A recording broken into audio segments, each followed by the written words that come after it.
A millionaire finds an abandoned baby on the street, but one detail reveals a secret from the past. As he investigates the child's origins, he discovers clues connecting the baby to his family. Old secrets come to light, sparking betrayals and a threat that haunts his investigation. Now he must face his greatest mistakes and an old ally determined to destroy him. On a stormy October night, while rain mercilessly lashed the streets of San Francisco, Andrew Mitchell drove his Porsche Cayenne through the deserted streets of Nob Hill. The dashboard clock marked 11:47 p.m., and water droplets slid down the black vehicle's body like silent tears. At 45 years old, owner of a business empire valued in billions, Andrew was accustomed to the loneliness imposed by his fortune and social position. The route from the office to his mansion was always the same: 15 precisely timed minutes, 3 traffic lights, 2 right turns. A meticulously calculated routine, just like every aspect of his life. That night, however, something made him deviate from his usual path. An unexpected traffic jam caused by a fallen tree forced him to seek an alternative route through less familiar streets. That was when his headlights illuminated something unusual on the sidewalk. Initially, he thought it was just a pile of blankets left by a homeless person, but a subtle movement caught his attention. Andrew slowed down, more out of curiosity than compassion. His heart, however, accelerated when a sharp cry cut through the sound of rain. He parked the car, hesitant. The voice of reason told him to move forward.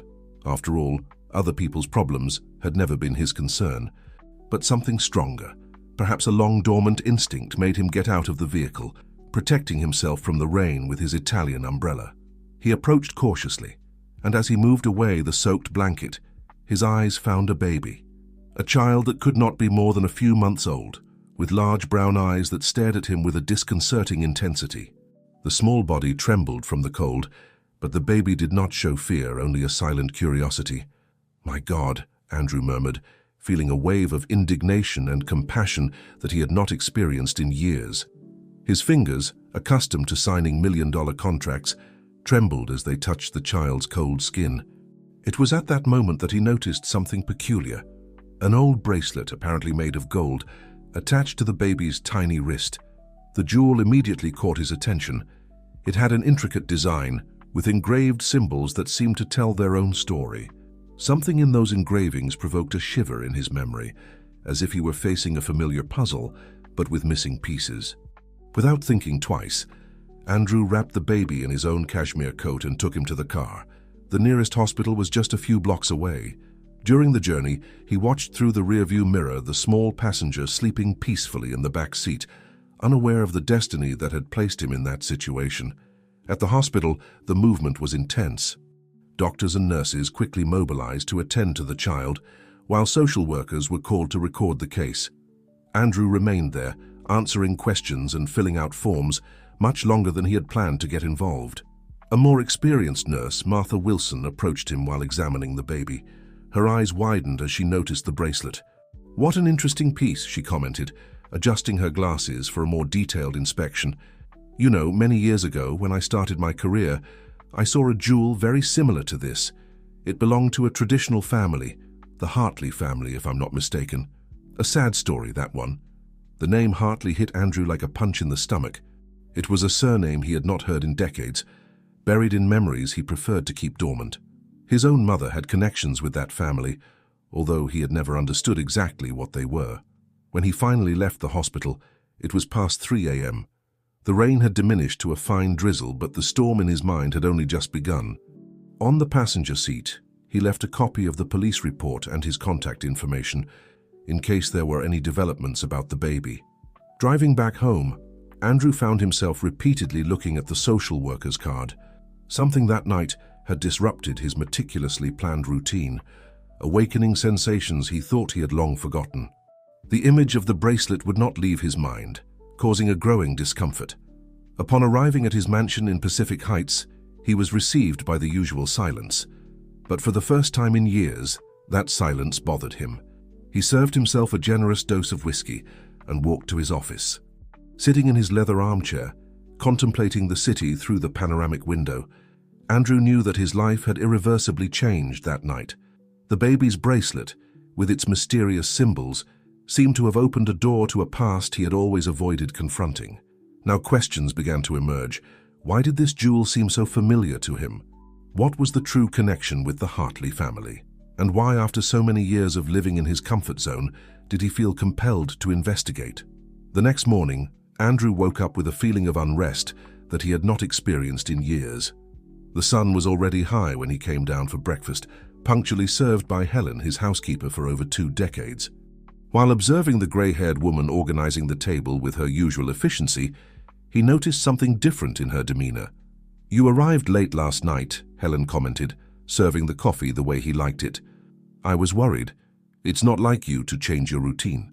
There was a note of curiosity in her voice, mixed with something Andrew could not identify. Anxiety, perhaps. "I encountered an unusual situation on the way," he replied, deciding to share the events of the previous night. As he described the baby and the bracelet, he noticed Helen's hands trembling slightly as she placed the cup on the table. "An old bracelet, you said?" Her voice came out higher than normal. "With engraved symbols?" Helen paused for a moment, as if carefully choosing her next words. "Perhaps it's better not to get too involved in this story, Dr. Andrew. Some things from the past should remain where they are."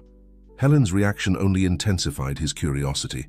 Helen had been with the family since before his birth, having first served his parents.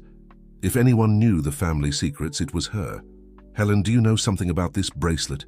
"About the Hartleys." The housekeeper avoided eye contact, busying herself with arranging napkins that were already perfectly aligned. "These are old stories, Doctor. Your mother, she had her reasons for keeping certain things secret." Her words sounded like a veiled warning. Determined to investigate further, Andrew went to his office in the corporate building downtown. During the morning, he tried to focus on financial reports and scheduled meetings, but his mind kept returning to the events of the previous night. During lunch, he called the hospital. The social worker informed him that the baby was doing well and under care, but no family members had appeared to claim him. When he asked about the bracelet, he was told that it was being kept with the child's belongings. After ending the call, Andrew opened his laptop and began researching the Hartley family.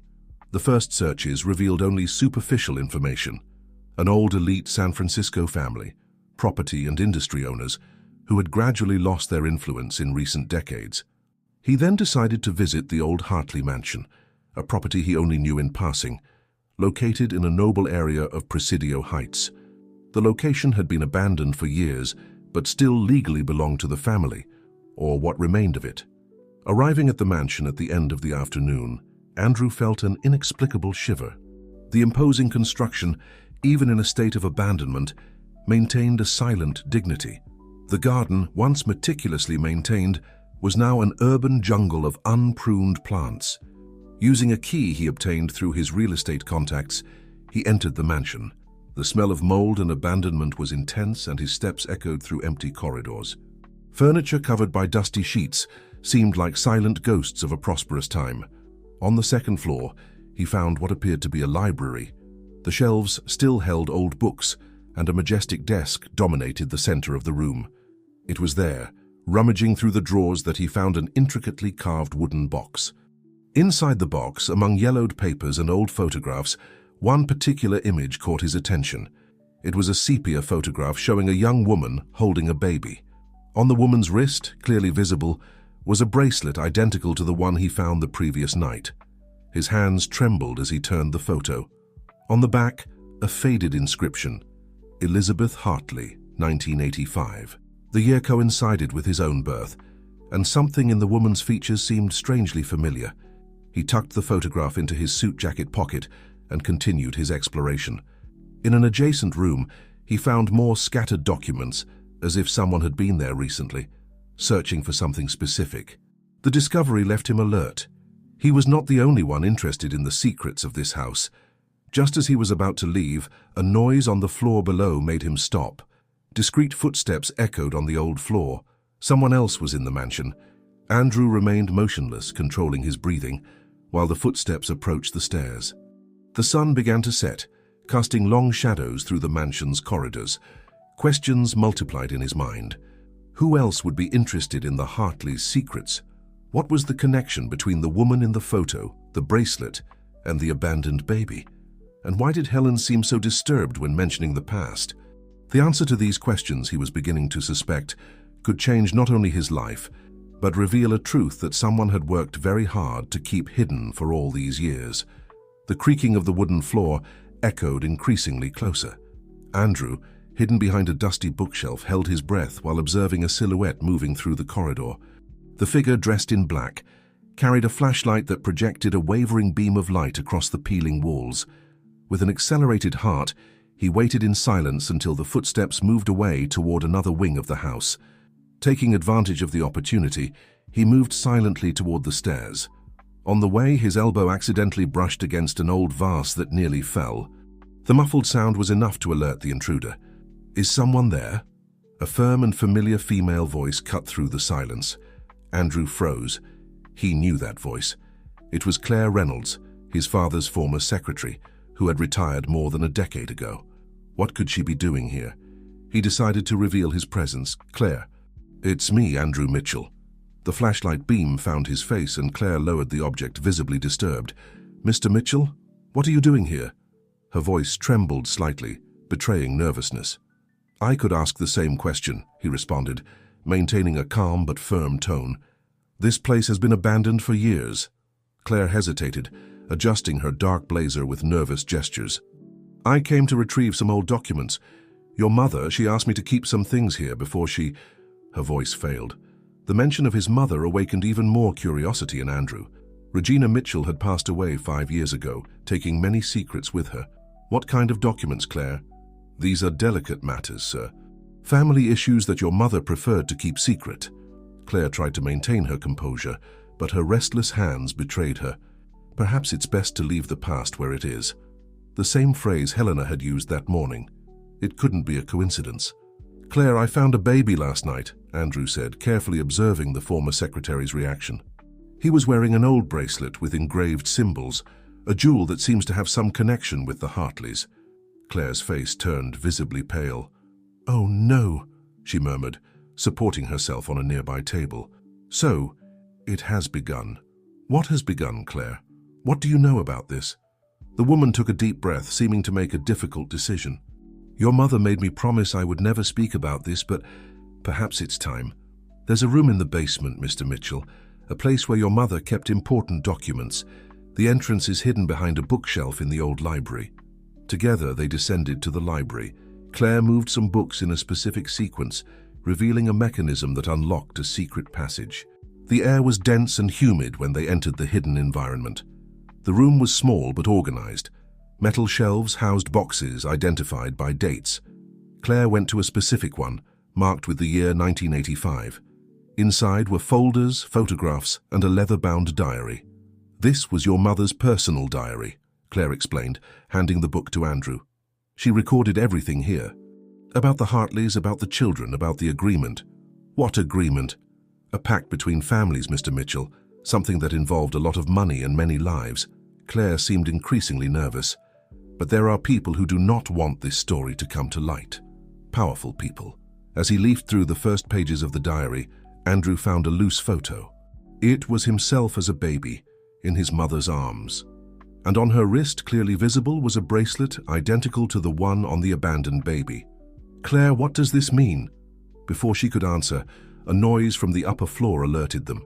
Heavy and multiple footsteps indicated they were no longer alone in the mansion. "We need to get out of here," Claire whispered urgently. "They cannot find us with these documents." "Who are they?" "The secret keepers, Mr. Mitchell, the people your mother feared." Claire began quickly collecting some documents. "Take the diary and let's go. There's an exit through the old service area." While moving silently through the dark basement corridor, Andrew firmly held his mother's diary against his chest. The revelations of that afternoon had opened a door to a world of secrets he never imagined existed. The footsteps above them were getting closer, and time was running out.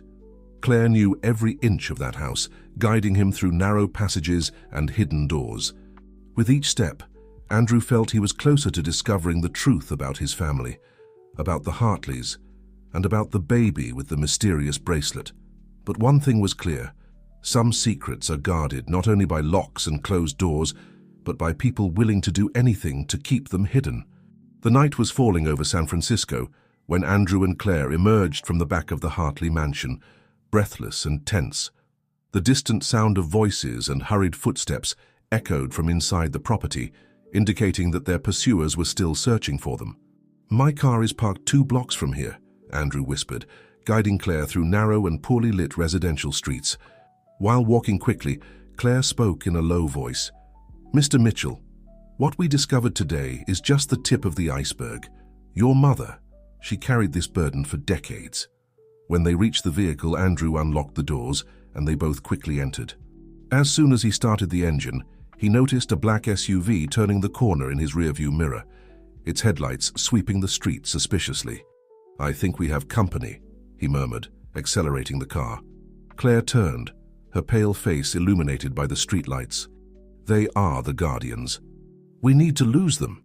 Andrew maneuvered skillfully through the streets of Presidio Heights, his mind divided between driving and the revelations of that afternoon.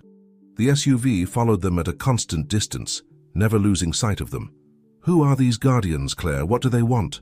The former secretary sighed deeply. "It's an organization, Mr. Mitchell, formed by members of traditional families, including the Hartleys and the Mitchells." She paused, as if weighing each word. "They are dedicated to protecting secrets, maintaining certain traditions hidden from the public." Andrew felt a chill down his spine. What kind of traditions? "Irregular adoptions, baby swapping, inheritance manipulation," Clara enumerated, her voice trembling slightly. "All to maintain the pure blood and patrimony within a restricted circle of families." The businessman made a sharp turn, trying to lose the SUV. "And my mother, was she part of this?" Claire hesitated. "Your mother tried to fight against the system, sir, but the price was high." While weaving through the city streets, Andrew processed the information. His entire life, everything he believed about his family was being put into question. "The baby I found, does he have any relation to this?" "Most likely," responded Claire. "The bracelet is a symbol, a form of identification used by the Guardians. If that baby had it, it means he is part of something bigger." The SUV continued to pursue them, now closer. Andrew made a quick decision, turning abruptly toward downtown. "We're going to my office," he said. "I have a safe there. We can store the diary and documents safely." Claire nodded, but her gaze remained vigilant, watching the vehicle that pursued them. When they arrived at Andrew's corporate building, it was already past 10 p.m. The underground parking was practically empty. They quickly exited the car, running to the private elevator that led directly to Andrew's office on the top floor. As they went up, Claire continued, "Your mother discovered something that could expose the entire scheme. That's why she started recording everything in the diary." The elevator doors opened, revealing Andrew's spacious office. He immediately went to the safe hidden behind a painting. "What exactly did she discover?" he asked while turning the combination dial. Claire hesitated again. "Mr. Mitchell, there's something you need to know about your own story." At that moment, the sound of the elevator caught their attention. Someone was coming up. "Quick, hide," whispered Andrew, indicating a file cabinet. Claire obeyed promptly, taking some of the documents with her. Andrew barely had time to close the safe and return to his desk when the elevator doors opened. To his surprise, it was Helen, his housekeeper. "Helen, what are you doing here at this hour?" The older woman seemed agitated, her eyes revealing a mixture of fear and determination. "Mr. Mitchell, I couldn't let you continue without knowing the truth." "What truth, Helen?" The housekeeper took a deep breath, as if gathering courage. "About who you really are, about your true family." At that moment, Andrew's cell phone vibrated. It was a message from the detective he had hired to investigate the baby's case. The text was short but impactful. "I discovered something about the baby and the bracelet. They are connected to a series of irregular adoptions in the 80s. And there's more. I found a direct link to your family, Mr. Mitchell. We need to talk urgently." Andrew looked back at Helen, his heart racing. The night was far from over, and each new revelation seemed to open a door to a past he never imagined existed. "Helen," he said, his voice firm despite the internal turmoil, "I think it's time for you to tell me everything you know." Andrew's office, normally a symbol of power and control, now seemed small and suffocating. Helen, the housekeeper who had watched him grow, stood before him with her shoulders curved by the weight of the revelations she was about to make. Claire emerged hesitantly from her hiding place, completing the unusual trio. "Mr. Mitchell," she began, her voice trembling, "what I'm about to tell you will change everything you believe about your life and your family." Andrew leaned against his desk, preparing himself for what was to come. "I'm listening, Helen." The housekeeper took a deep breath. "You are not the biological child of Regina and Thomas Mitchell. You were adopted, but not in a conventional way." Andrew's world seemed to spin. "What? How so?" "Your mother, Regina, she couldn't have children," Helen continued. "The Mitchells were desperate for an heir. That's when they turned to the guardians." Claire intervened. "The guardians facilitated special adoptions for influential families. Children from specific origins with desired characteristics. But where did I come from?" Andrew's voice barely passed a whisper. Helen looked to the floor. "You were born to a young woman from the Hartley family, Elizabeth Hartley." The name hit Andrew like lightning. The photo he had found in the mansion, the woman with the baby and the bracelet, was his biological mother. Why? Why did they separate me from her? Elizabeth was young, unmarried, Helen explained. The pregnancy was considered a scandal. The guardian saw an opportunity, satisfy the Mitchells' desire for an heir, and at the same time, solve the Hartleys' problem. Andrew felt a wave of nausea. His entire life, a carefully elaborated construction, was crumbling before his eyes. "And my mother, Regina, did she know all this?" Claire responded. "Initially, she accepted it, but over time, the weight of the truth began to consume her. That's when she started investigating, recording everything in the diary. She wanted to tell you," Helen added, tears in her eyes, "but she was afraid. Afraid of the guardians, afraid of losing you."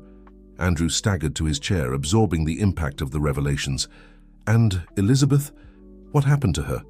A heavy silence fell over the room. It was Claire who finally answered. "Officially, she left the country shortly after giving birth, but the truth, no one knows for sure." "Mr. Mitchell," Helen approached, placing a trembling hand on his shoulder. "There's more. The baby you found is we have reason to believe he might be your brother."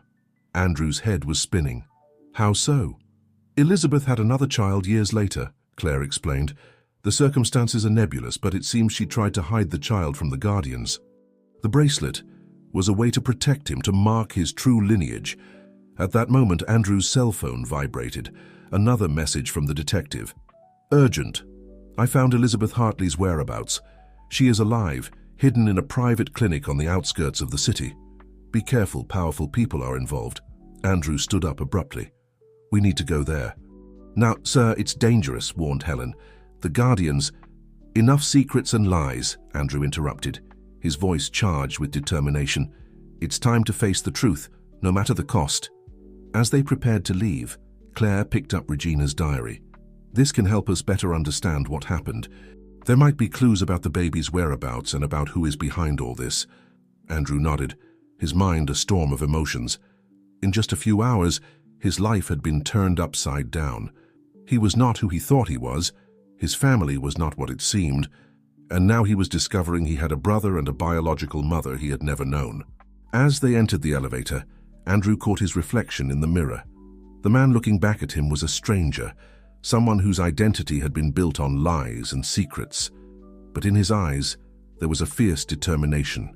He would go to the end, discover the entire truth, and perhaps in the process, find his true identity.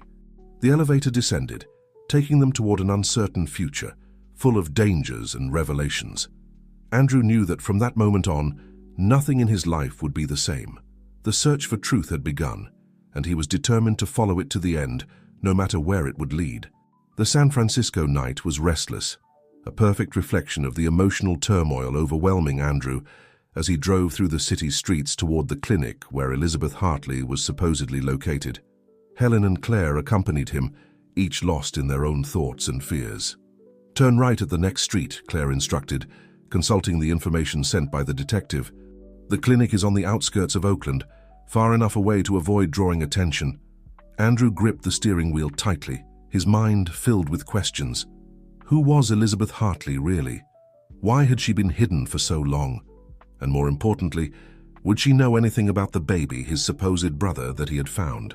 As they approached their destination, Helen broke the tense silence. "Mr. Mitchell, there's something I need to confess." Her voice trembled slightly. I always knew about your true origin. Regina made me swear to keep the secret, but every day was a torment." Andrew looked at her through the rearview mirror, his expression a mixture of hurt and understanding. "Why didn't you tell me before, Helen?"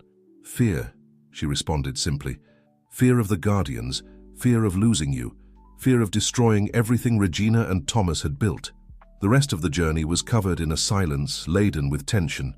As they approached the clinic, a discreet construction surrounded by high walls, Andrew noticed suspicious movement. 2 men in dark suits guarding the main entrance. "We can't enter through the front," Claire murmured. "There must be a service entrance in the back." Circling the block, they found a narrow street leading to the clinic's rear. Andrew parked the car in a dark alley, and the 3 of them got out, moving silently toward a service gate. Claire, surprisingly agile for her age, manipulated the lock with skill. "Years of working for your family taught me some tricks," she explained, facing Andrew's surprised look. Once inside the clinic's grounds, they crept between bushes and shadows, avoiding security cameras. Andrew's heart beat rapidly, a mixture of fear and anticipation taking over him. They entered the building through a side door, finding themselves in a silent, poorly lit corridor. Claire consulted the detective's information again. "4th floor, East Wing," she whispered. Using the emergency stairs to avoid the elevator, the trio cautiously climbed up. Each noise, no matter how small, made them stop and hold their breath. On the 4th floor, the corridor was deserted. Andrew read the numbers on the doors until he reached the indicated room, 407. He hesitated for a moment, his hand trembling slightly on the doorknob. "I'm here with you," Helen said softly, placing her hand on his shoulder. Taking a deep breath, Andrew opened the door. The room was spacious and well lit, more like a luxury apartment than a hospital room. And there, sitting in a chair near the window, was a woman. Her hair, once dark, was now grey, and her face showed signs of time and deep concerns. But her eyes, they were the same as in the photo Andrew had found, the same eyes he saw every morning in the mirror. "Elizabeth," Andrew's voice came out as a whisper. The woman turned, her eyes widening in recognition and surprise. "My God, Andrew!" Her voice was tremulous, loaded with emotion.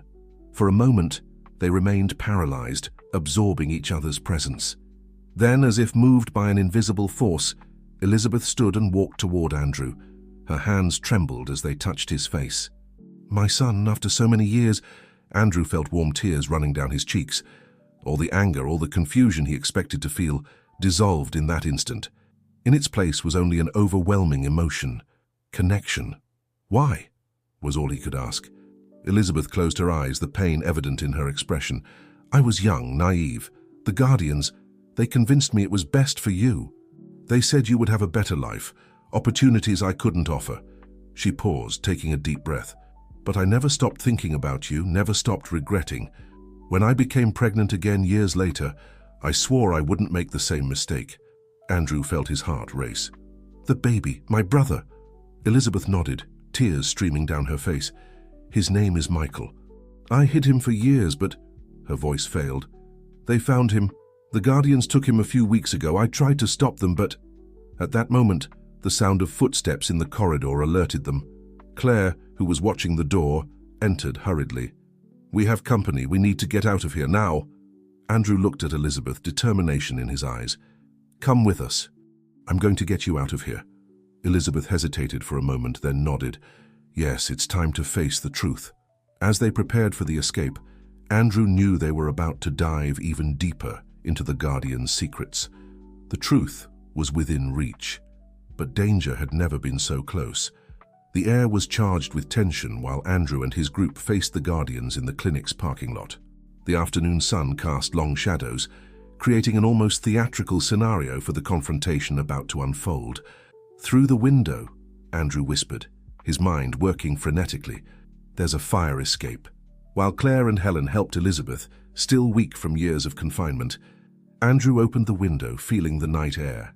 The metal ladder creaked slightly under his weight when he tested the first step. "Quickly," he urged, extending his hand to Elizabeth. The group descended carefully, the cold metal of the ladder contrasting with the heat of their sweaty hands. When they reached the second floor, the window of room 407 lit up and altered voices could be heard. "They've discovered us," Claire murmured, fear evident in her voice. When they reached the ground floor, Andrew guided the group through the back of the clinic, avoiding illuminated areas. The distant sound of sirens indicated that the alarm had been triggered. "My car is 2 blocks from here," Andrew said, his voice low but firm. "We need to separate to avoid drawing attention. Helen, take Elizabeth down the right street. Claire and I will go left. We'll meet at the car in 5 minutes." While moving through the dark streets, Andrew couldn't help but notice how his life had changed drastically in just 48 hours. From a successful and solitary businessman, he now found himself in the middle of a suspense film plot, fleeing with a mother he had never known, and searching for a brother he didn't even know existed. When they reached the car, Andrew breathed a sigh of relief as he saw Helen and Elizabeth already waiting. Quickly, everyone got into the vehicle, and Andrew accelerated, leaving the clinic, and he hoped the guardians behind. "Where are we going?" Helena asked, her voice tense. Andrew thought for a moment. "We can't go to my house or office. They're probably watching those places." It was Elizabeth who spoke then, her weak but determined voice. "I know a place. An old cabin in the outskirts of Monterey.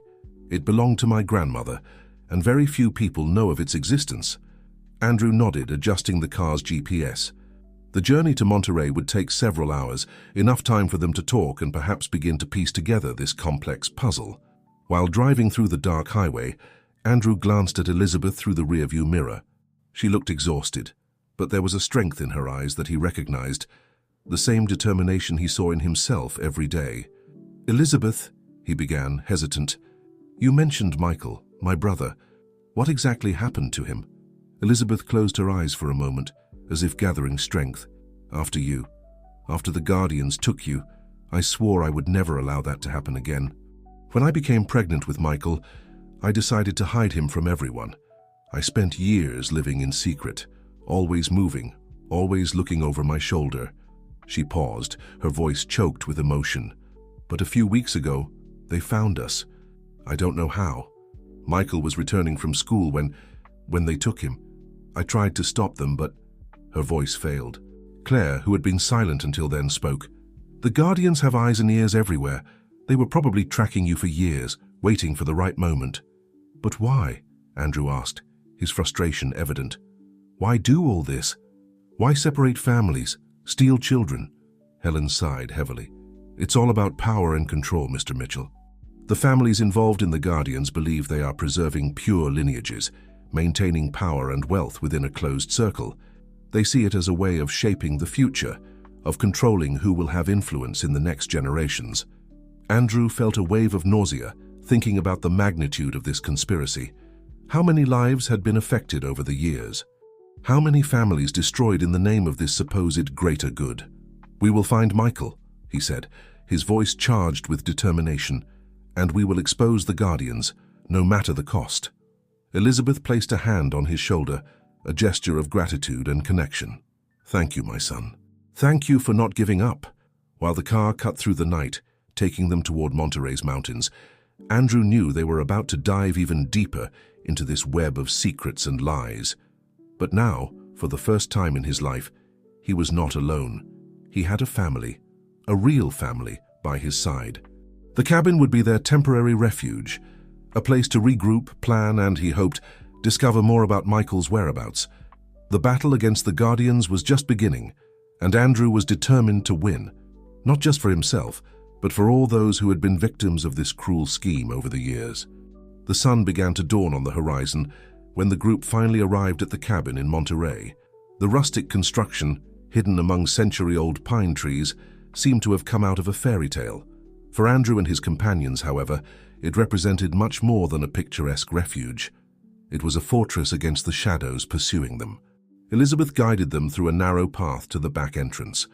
Her hands trembled slightly as she removed a key hidden under a loose stone. "It's been so many years," she murmured, more to herself than to the others. The cabin's interior was dusty, but surprisingly well preserved. Old furniture, covered by white sheets, seemed like silent ghosts of a simpler time.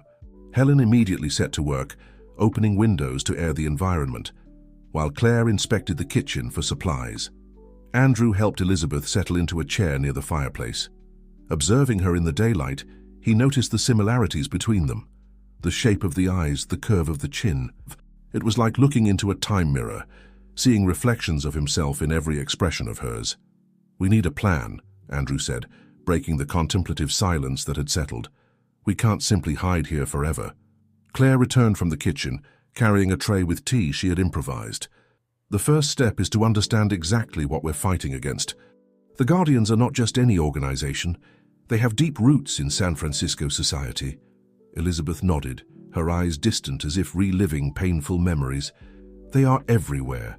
Politicians, businessmen, judges. That's why they've been able to operate for so long without being discovered." Andrew felt a chill run down his spine. The magnitude of the conspiracy was beginning to reveal itself, and it was more terrifying than he could imagine. "My mother's diary," he remembered suddenly. "There might be clues there about how we can fight them." Helen brought the diary, which they had brought with them in the hasty escape. Andrew opened it with reverence, feeling the weight of history in his hands. The yellowed pages were filled with Regina's elegant handwriting, telling a story of guilt, remorse, and a desperate search for redemption. As he read, Andrew felt his heart tighten.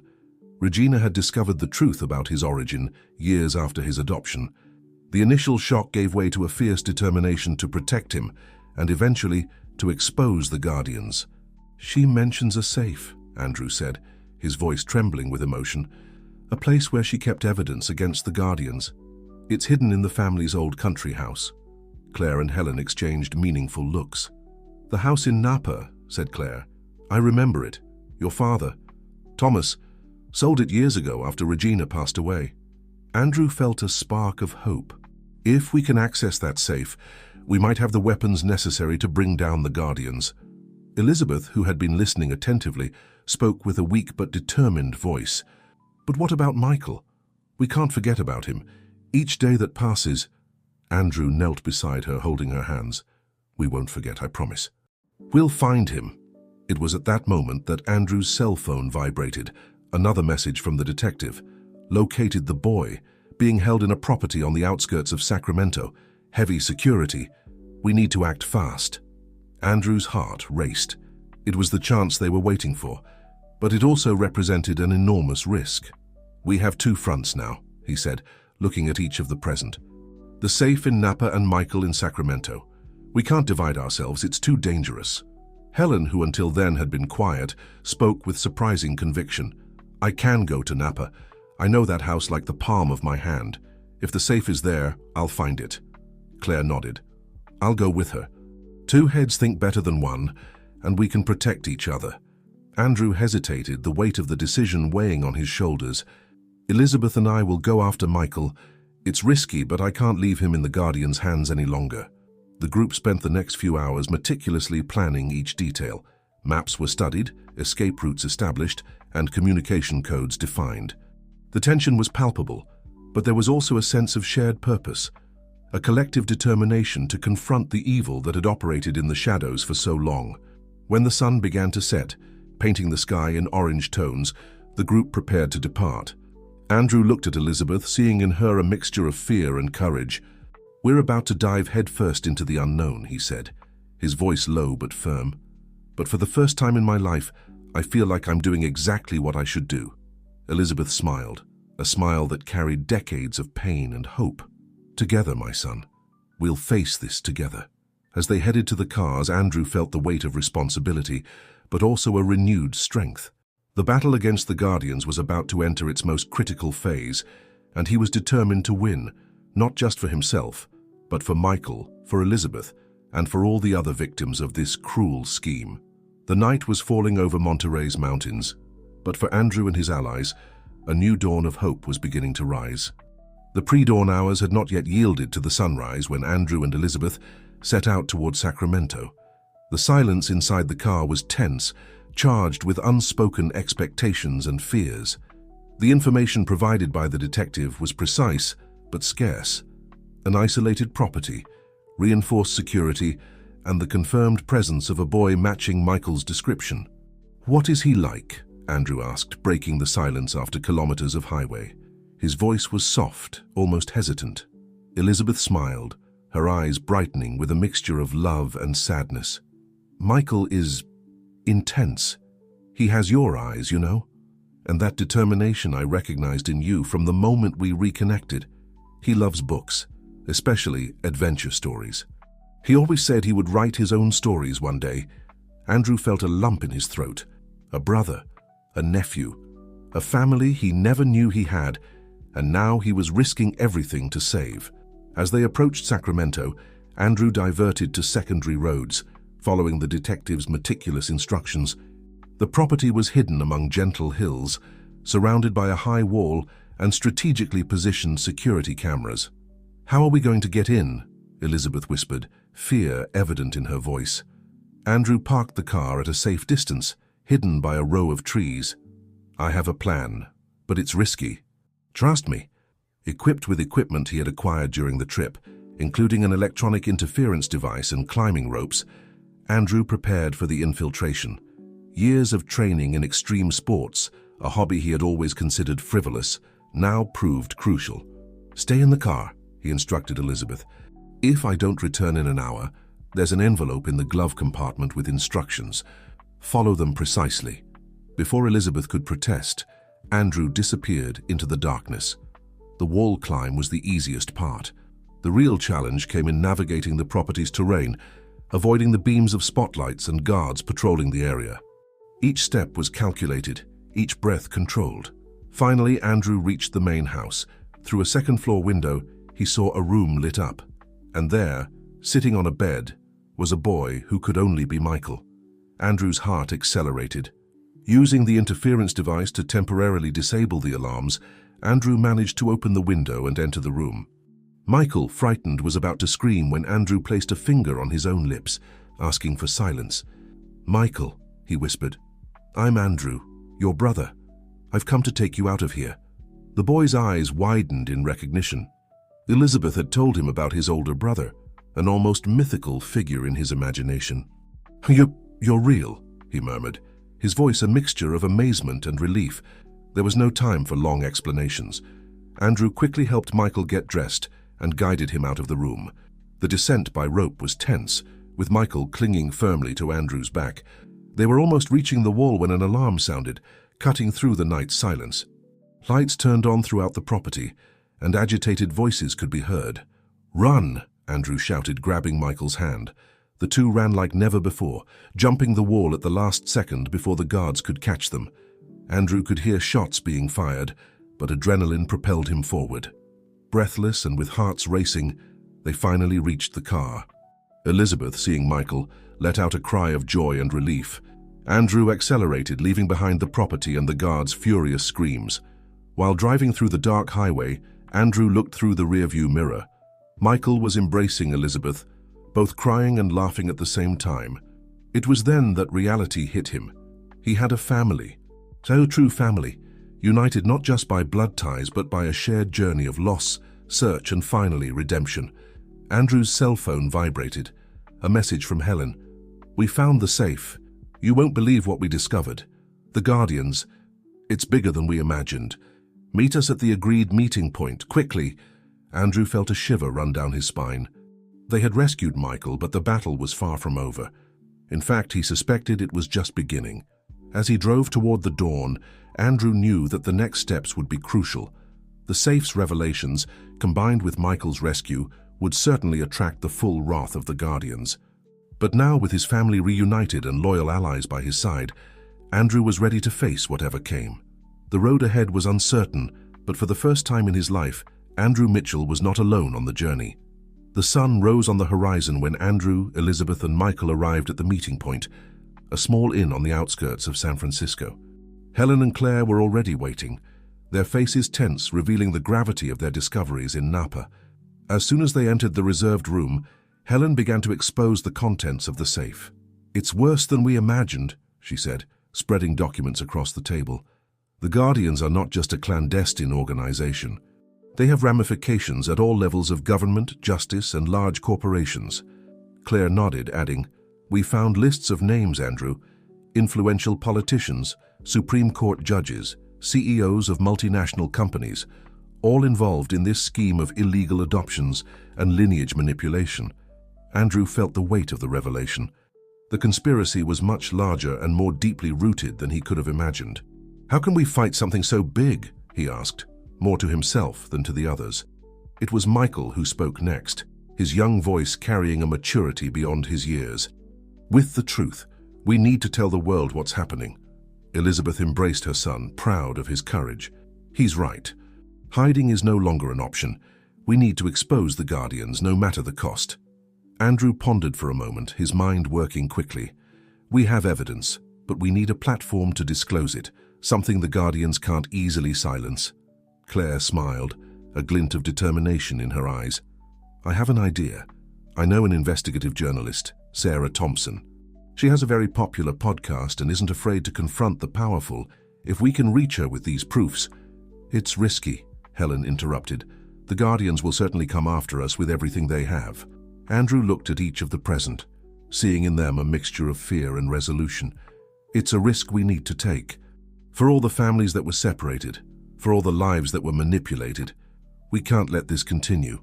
The group spent the next few hours meticulously planning their next steps. Andrew used his contacts to arrange a secure meeting with Sarah Thompson. Elizabeth and Michael would work together to organize the documents and prepare their testimonies. Helen and Claire would be in charge of creating a support network, contacting other possible victims of the Guardians who could strengthen their case. While working, Andrew couldn't help but notice how Michael naturally fit into the group, offering insightful ideas and showing a strength of character that filled him with pride. It was strange and wonderful at the same time, this feeling of family connection that he had never experienced before. The next morning, the group split up. Andrew and Claire went to meet Sarah, while the others remained at the inn, continuing the preparations. The meeting with the journalist was tense but productive.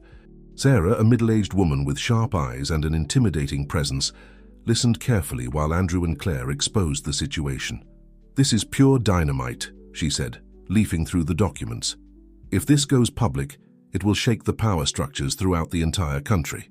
"That's exactly what we want," Andrew responded. "But we need to act quickly.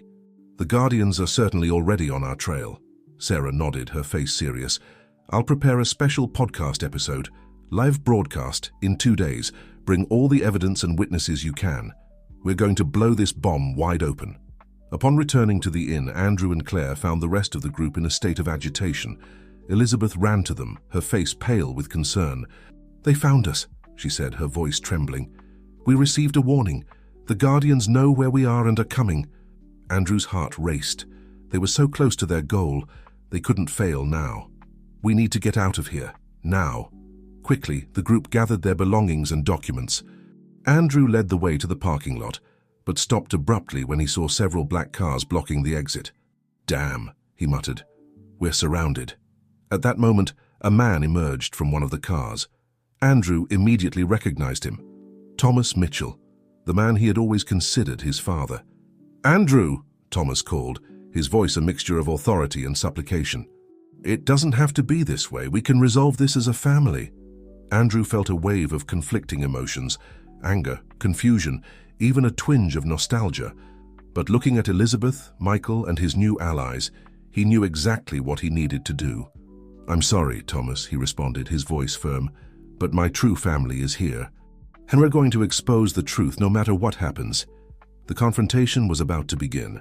Andrew knew that the next few hours would be crucial, not just for him and his newly discovered family, but for the future of the entire country. The battle against the Guardians had reached its climax, and he was determined to win. The air was charged with tension, while Andrew and his group faced Thomas Mitchell and the Guardians members in the inn's parking lot. The afternoon sun cast long shadows, creating an almost theatrical scenario for the confrontation about to unfold. "Son," Thomas began, his voice soft but firm, "you don't understand the magnitude of what you're about to do. The Guardians are more than just an organization. We are the guardians of social order, of stability." Andrew took a step forward, placing himself protectively in front of Elizabeth and Michael. "Social order? Is that what you call separating families and manipulating lives?" "No, Thomas, what you do is cruel and inhumane." Thomas sighed, seeming genuinely sad. "Andrew, I raised you as my own son." I gave you all opportunities, all the love I could. It wasn't all a lie. For a moment, Andrew felt his resolution waver. Memories of a privileged childhood, of moments of affection and guidance with Thomas, flooded his mind. But then, he felt Michael's hand squeezing his, and the reality of the situation hit him again. "Maybe you loved me, Thomas," Andrew responded, his voice choked with emotion. "But love based on lies is not true love. You took me from my true family, denied me the chance to know my roots." Elizabeth stepped forward, her eyes shining with determination. "Enough secrets, enough manipulations. It's time for the truth to come out." Thomas looked at Elizabeth, a glimpse of recognition and perhaps even remorse crossing his face. "Elizabeth, you don't understand. What we did for the greater good."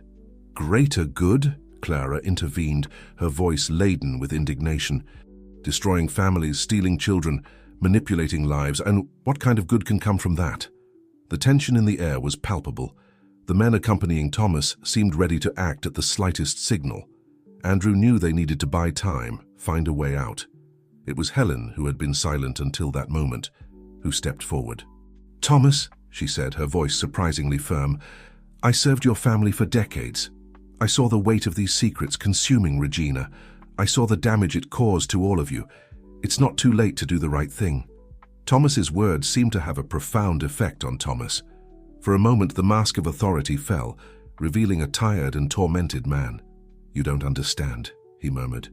"If we expose the Guardians, the chaos that will follow, society is not ready for this truth." "Society deserves the truth," Andrew countered, "and we're going to tell it, with or without your help." At that moment, Andrew's cell phone vibrated. A message from Sarah Thompson. "We're ready for the broadcast. Where are you?" Andrew looked at his group and then back at Thomas. He made a bold decision. "Thomas," he said, his voice firm, "you have a choice now. You can continue defending a lie, or you can join us and help fix the wrong that was done. What will it be?" A tense silence followed. Thomas seemed to be fighting an internal battle. Decades of loyalty to the Guardians, struggling against a growing awareness of the evil they had perpetrated. Finally, to everyone's surprise, Thomas lowered his head. I can't be part of this anymore. You're right. It's time for the truth." A collective sigh of relief swept through Andrew's group. Thomas turned to his men, ordering them to withdraw. Some obeyed reluctantly. Others seemed confused and irritated.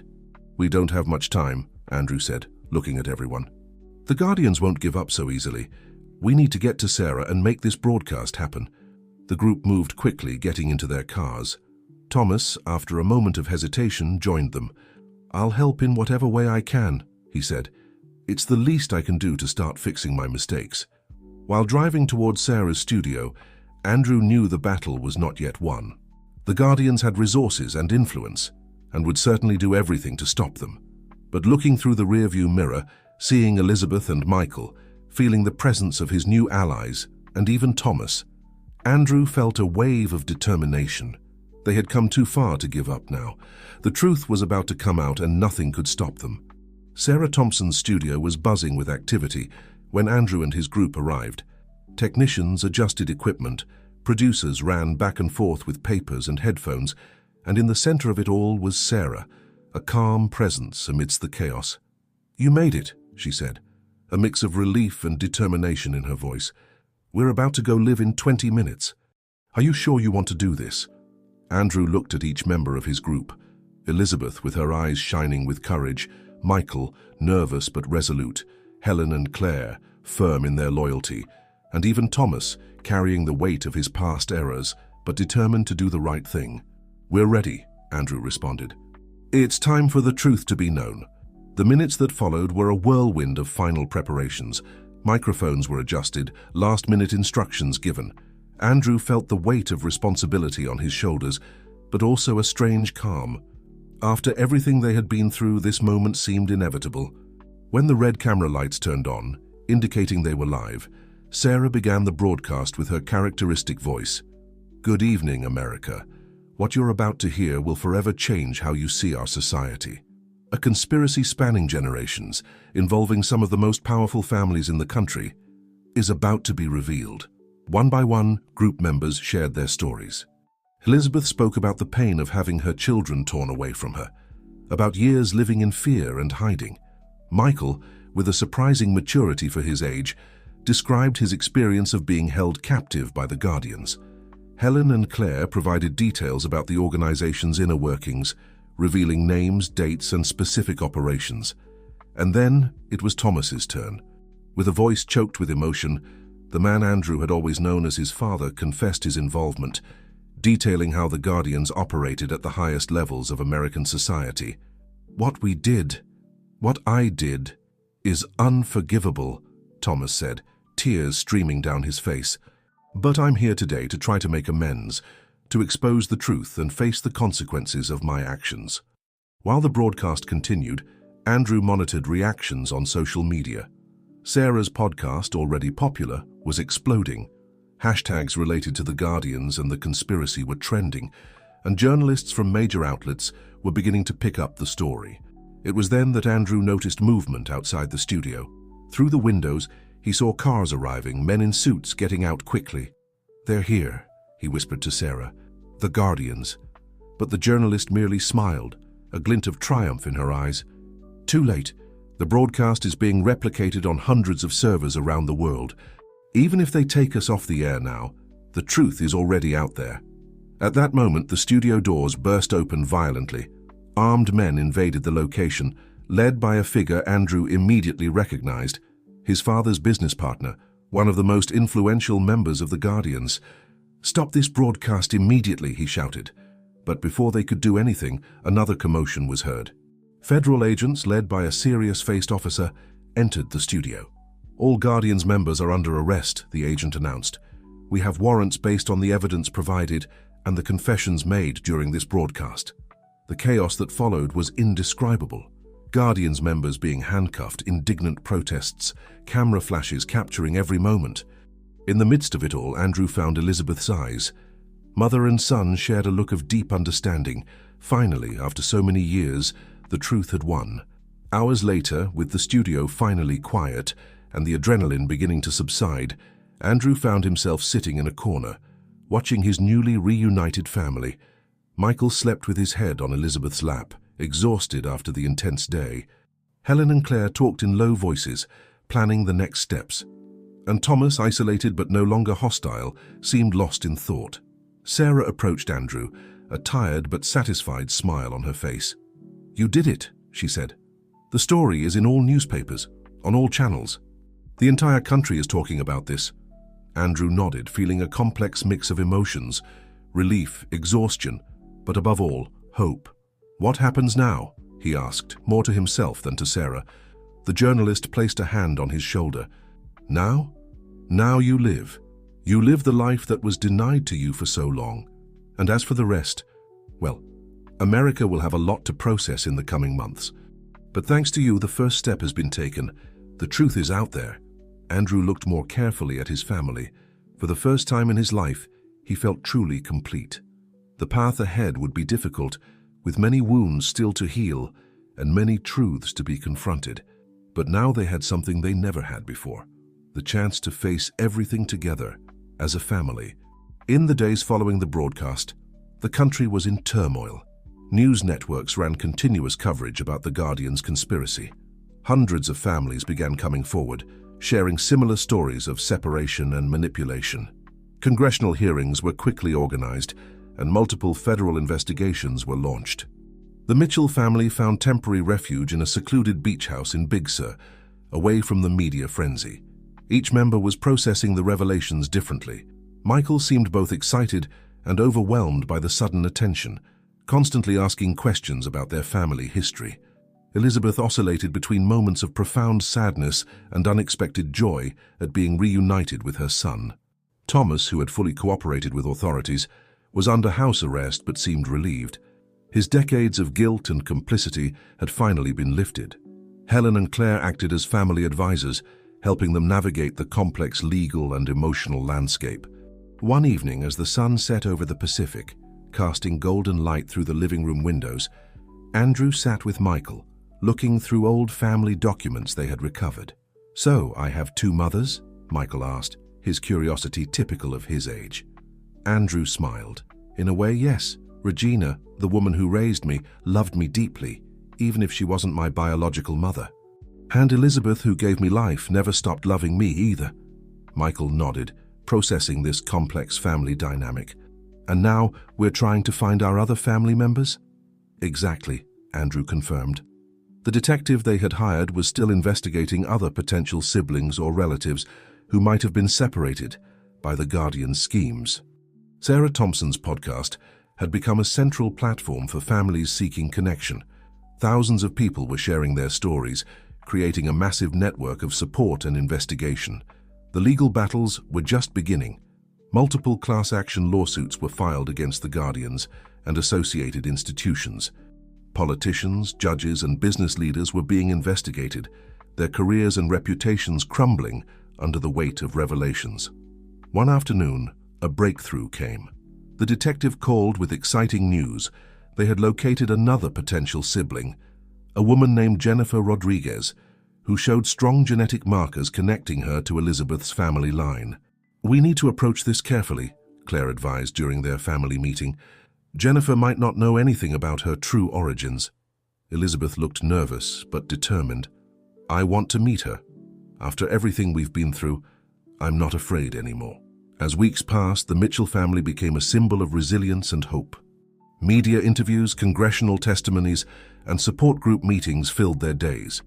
They were no longer just victims, but active agents in exposing a systemic injustice. Sarah's podcast had become more than just a media platform. It was a movement.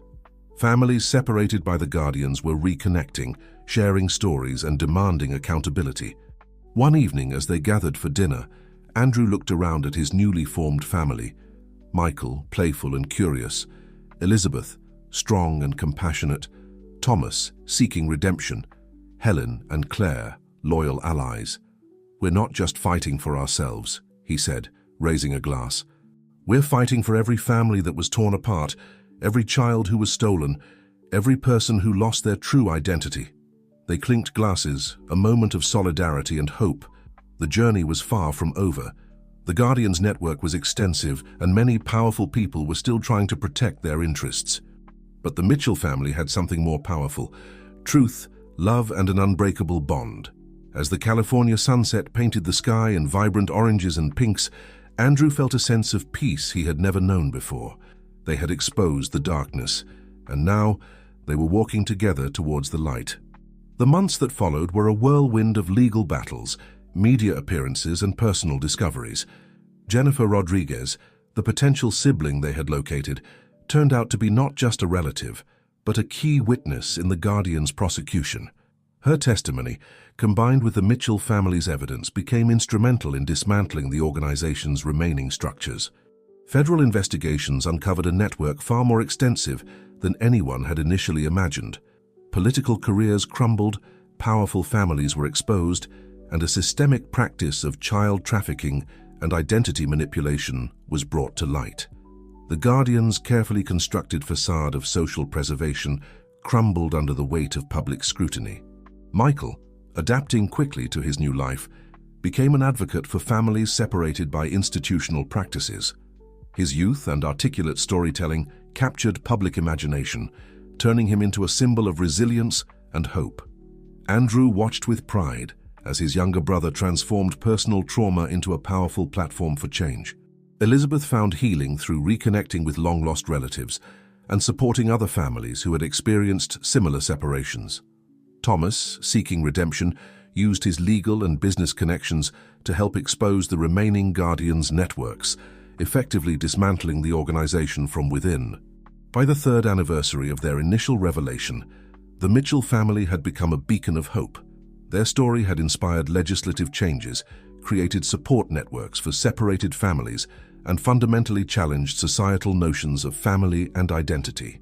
Sarah Thompson's podcast, which had initially broken the story, had transformed into a comprehensive documentary series and a non-profit organization dedicated to reuniting families and exposing institutional injustices. On a crisp autumn morning, 5 years after that fateful night when Andrew had found the abandoned baby, the family gathered at their now famous Big Sur beach house. Michael, now a young adult, was preparing to publish a book about their journey. Elizabeth and Thomas had developed a unique co-parental relationship, united by their shared commitment to healing and truth. "We did it," Andrew said, looking around at the family he had discovered and fought for. "We changed everything." Helen, now retired but still a crucial part of their lives, smiled. "Not just for yourselves, but for countless others." As the sun set on the Pacific, casting long shadows across the deck, the Mitchell family stood together, not perfect, but united. They had transformed their personal tragedy into a national movement of truth and reconciliation. The Guardians were gone, but their legacy would forever remind society of the importance of truth, love, and the unbreakable bonds of family.